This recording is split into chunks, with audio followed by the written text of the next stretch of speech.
எல்லாருக்கும் வணக்கம். நம்ம நிலத்துல வந்து ஹைப்ரிட் மக்காசோளம் வந்து பண்ணியிருக்கோம். கான்ஷீட் அதாவது நம்ம வந்து பார்த்திங்கன்னா இன்னும் 60 சென்ட்டில் பண்ணியிருக்கோம். 2 நிலமாக பிரித்து 30 சென்ட்டு 30 சென்ட்டு. இந்த 30 சென்ட் வந்து பார்த்திங்கன்னா இது ஒரு பகுதி, இந்த ஒரு 30 சென்ட்டு இது ஒரு பகுதி. இது ரெண்டுமே எப்படி நம்ம பண்ணோம் அப்படின்னா, முதல்ல வந்து அஞ்சு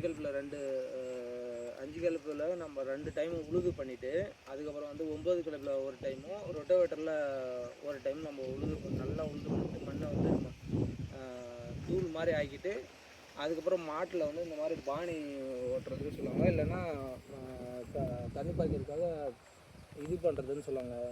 அது தண்ணி பாய்க்கிறதுக்காக உழவு செய்கிறதுன்னு சொல்லுவாங்க. இந்த மாதிரி உழவு செஞ்சுட்டு நம்ம இந்த அஞ்சு கால் எல்லாம் 6 காலம் அந்த மாதிரி நம்ம தண்ணி பாய்க்கிறதுக்காக நம்ம ஒரு தண்ணி பாய்க்கிறதுக்காக நம்ம அதுக்கேற்ற மாதிரி அமைச்சிட்டு, அதுக்கப்புறம் வந்து சீடை வந்து நம்ம இது பண்ணோம். நம்ம வந்து 20ஆந்தேதி நம்ம பண்ணோம். ஒரு 9 நாள் ஆகுது.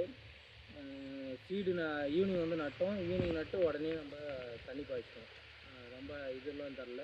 உடனே தண்ணி பாய்ச்சதுக்கு அப்புறமா இப்போ வந்து 9 நாள் ஆகுது. நம்ம இந்த நீங்களே பார்த்தா தெரியும், இந்த விதை வந்து நல்லா முளைச்சிருக்கு.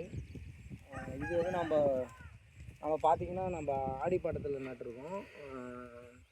இந்த சைடும் அதே மாதிரி தான். இந்த சைடு ஆனால் அந்த விதை நட்டதுக்கப்புறம் நம்ம வீட்டுக்கு கோழி இருக்குல்ல, அது வந்து கொஞ்சம் அந்த லாஸ்ட்டில் மட்டும் அதை முளைக்கும் போது அது இது பண்ணி அந்த முளைப்பெல்லாம் எடுத்துருது.